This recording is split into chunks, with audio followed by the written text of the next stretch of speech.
Okay, hi everybody, this is Nick from Negative Solutions. I figured after a couple of years in this business it might be time to actually do a very short instructional video. Over the years I occasionally get people commenting that my instructions aren't the best, or they aren't very clear, or they don't properly explain how to insert the film into a holder. So I had a few minutes tonight and I thought I'd finally put something very basic together. What we're looking at here is a 110 holder, which is by far probably the most common holder that we sell. I never would have known that 110 film had been so popular at one time, but apparently it is. This is a 110 holder for a Epson 700, 750, 800, 850 holder, so it is one of the thicker ones. One of the first things I want to talk about is how you properly insert a strip of film into one of my holders. Granted, this is 110 film, and some of you may have 126, APS, other things like that. But the method is pretty much the same. First of all, this is what I refer to as the bottom piece. This is the piece that has the film channel, slight film channel in it. Depending on your film format, it may be much more noticeable than on the 110. The 110 has one of the shortest margins or narrowest margins of any of the film holders I sell, so it's a little harder to see. So when I say by bottom, this is what sits in the bottom of your scanner on the glass, okay? So what I'm going to do is I'm going to take one of the strips of my 110 film and I'm going to show you how I put this in here. Now remember, you're supposed to insert your negatives so that any numbers are facing backwards.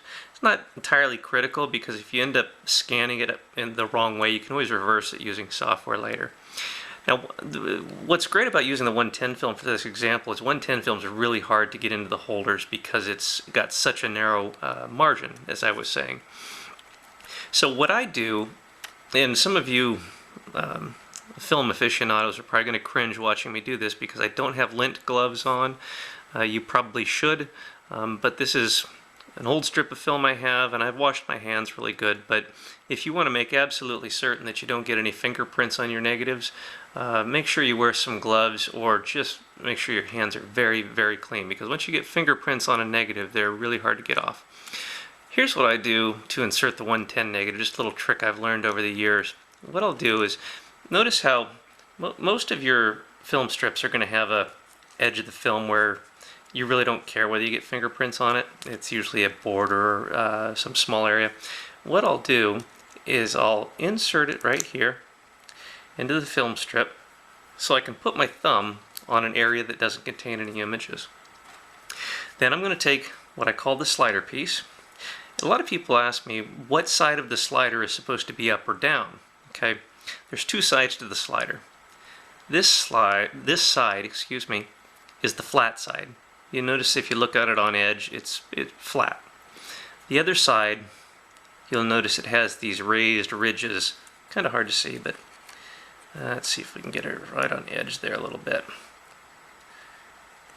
You can see those raised edges. Those edges, regardless of the film format that you have a holder for, are designed to push down on the edge of the film strip as you insert it. So the side with the ridges faces down against the film. So what I do is I'll insert this just like that, and it's going to want to push in a little bit. Your film strip is, most likely. This one seems to be grabbing pretty good. Now what I'll do sometimes, if it starts to, as I'm sliding it forward, if it tries to push the film along in the film track, what you can do is just grab that same little border area right there and then continue to push it. And then as you get in toward the end of sliding it in, it should just pop right in the rest of the way. And if you need to adjust it, you can do so just like this. And so that is how it sets on your scanner. And in the second part of the video, I'm going to show you exactly how we place this on the scanner. Hi, it's Nick again from Negative Solutions. Second part of the short video tutorial.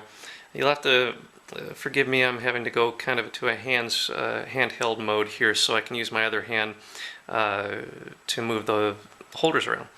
So what you're looking at here is an Epson 700. It's the only scanner I own, and so what I'm going to show you next is specific to an Epson 700. There's some information that applies to all scanners, and there a lot of them, with the exception of the OEM holder being slightly different configuration, especially at the Canon, because it usually only has one strip. Operation of and setting up the scanner for scanning using one of my holders is pretty much the same. So since I've got a 700 here, an Epson 700, and two scanning windows, I'm going to use two of my 110 holders. This is an advantage for some of us Epson 700 users because we can scan two 110 strips at the same time and also two 126, two APS, etc. So all I've done is I've set them inside the 120 OEM holder, and this is by and large the most frequent question I get. People will email me and they'll say, there must be something wrong, it doesn't fit perfectly inside my 120 holder. There's a gap on the edge, or depending on the model, people will say, well, there's a gap on the end. On the 700, and you'll notice it's not very much. And people think that that means that they got the wrong holder or something. That is not the case, as is explained in my listings and in the printed manual, the PDF manual. It's not designed to fit perfectly. In fact, if it fits snug, you'd have a real tough time getting these things in and out to change out film strips. The only reason we use the 120 film holder for most of the holders I sell, particularly the flatbed scanners, is to give us a good straight edge for aligning things. And the proper straight edge is important because you don't want crooked frames when you finish your scan. And also, if you use an OEM holder, it keeps you from inadvertently placing one of my holders inside this area right here, which is called the film calibration window, or the scanner calibration window. You'll see most OEM holders have a warning sign there, don't do anything to obstruct that. It's also one of the reasons why you can't use uncut film strips with a flatbed film scanner, with the exception of a couple specialized holders I make, because if you try to run an uncut film strip, say like from movie film or something, through here, it's inevitably going to go right up through here, and it'll totally foul up your scans and you won't get anything usable. So this is basically how we insert it in an Epson 700, and you're good to go. You close the lid, you scan, then you pull it out, and you do it again.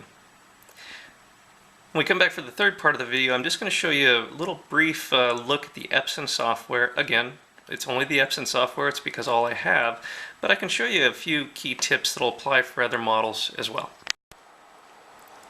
Okay, hello again. This is Nick from Negative Solutions with the final third part tutorial on using my film holders. What we're looking right now is a live screenshot of my laptop computer using Epson Scan because, as I mentioned earlier in the video, Epson 700 is the only scanner I have. So unfortunately it's the only scanning software I have. But hopefully there's some tips here I can provide for you that will be useful for your model as well, if it's not an Epson. So the first thing we do when I open my scanning software is I want to click Preview. Here's my mouse here. I'm going to click the Preview button. Notice that in Epson Scan anyway, I'm set, I don't think you're seeing it on the screen. Let's back this up just a little bit. It's alright, you're going to get a little shaky camera here. Right up here on Epson Scan, you got your professional mode, which is what's selected right now, then full auto, home, office. In Epson Scan, we want to select professional mode. In your Canon MX Navigator, is it MP Navigator, I think, you want to use what's called advanced mode. I've got film with film holder selected, and it's color negative film in this instance. I've got 48-bit color, and I'm scanning at 4800 DPI. Remember, you want to set a high enough DPI setting when you are scanning the smaller film formats like 110. Next thing I'm going to do is I'm going to go down here and hit Preview. You'll see that it's telling me that it's warming up the preview scan in progress.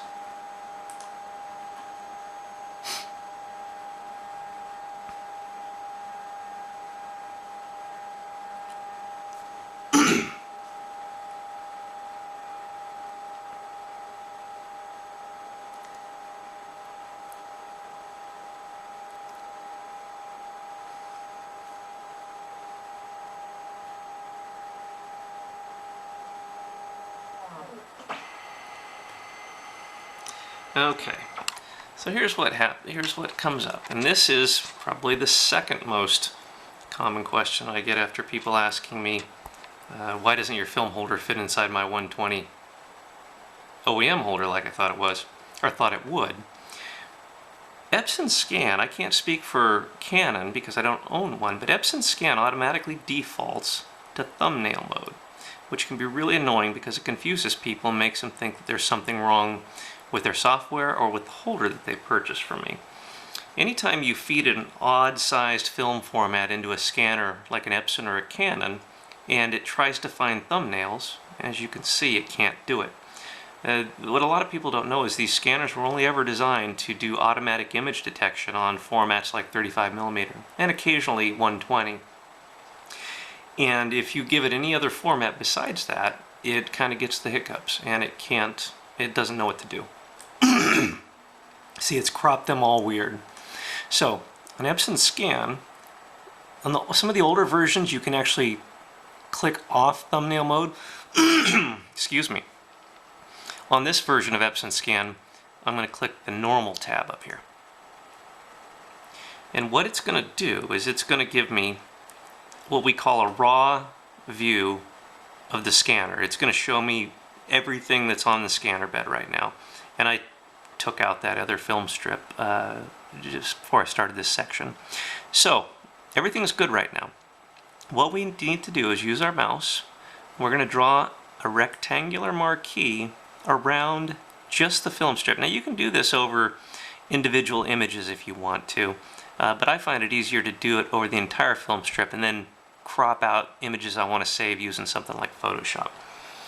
So you saw after I drew that rectangular mask, all of a sudden the negative strip eliminated. And the colors got correct, it brightened up. That's what it's supposed to do. One additional tip you want to make sure of here is when you draw that rectangular marquee, make sure you don't get any parts of the holder inside that rectangle. And the holder now is represented by this white border area. If you get any parts of the holder in there, it messes with the camera's calibration and you'll get weird colors and banding and so forth. So make certain you're only getting the edges of your image in there so you get a good scan. And you'll notice how when I changed that, how it brightened back up with the correct colors. So now that you've got your film strip selected, you go back over here and you click the scan button and it will output your entire film strip. So hopefully that's been some informative descriptions for you and maybe helps you understand how the whole